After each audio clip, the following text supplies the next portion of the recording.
Good morning, welcome to the Royal Enfield stand. Royal Enfield is a hugely historic brand. The product has moved around and is now manufactured primarily in India, where they sell a huge amount of Royal Enfield bikes, predominantly because firstly they are tremendous value for money, secondly they are incredibly reliable motorcycles, and in fact we were just talking to the representative here. He was saying that over 800,000 Royal Enfields are manufactured this year for the domestic market in the main, but of course they are sold and retailed in the UK too, and I've started to sort of gather some traction over here in the UK. A lot more motorcyclists taking an interest in them. Which ones do you like, April?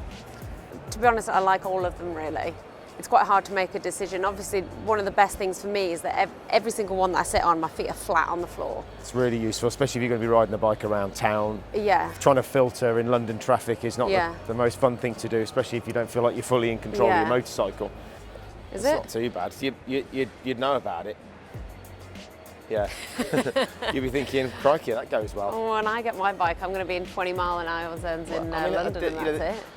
I live in a borough. It's a 20-mile-an-hour borough. I mean, you get a really comfortable bike. I mean, that is not a small motorcycle. I think the biggest difference with these old-style Royal Enfields is that they are heavy. Yeah. You know, the kind of the manufacturing methods and the materials that they use are not super lightweight. It's not like ultra-modern.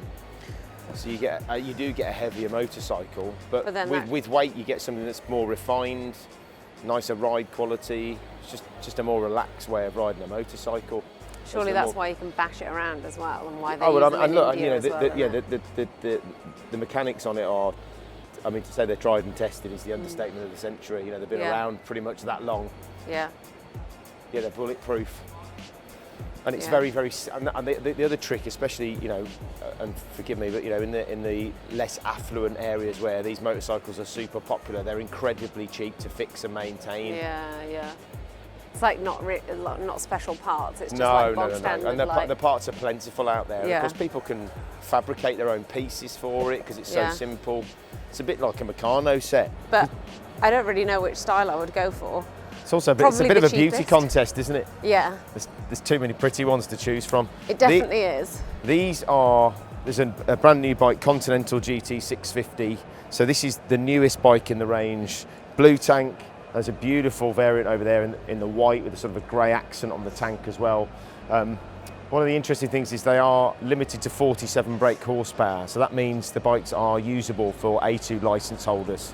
So it just opens up the market for a much wider audience to look at these bikes and possibly purchase and enjoy. But we love them. Aren't they pretty?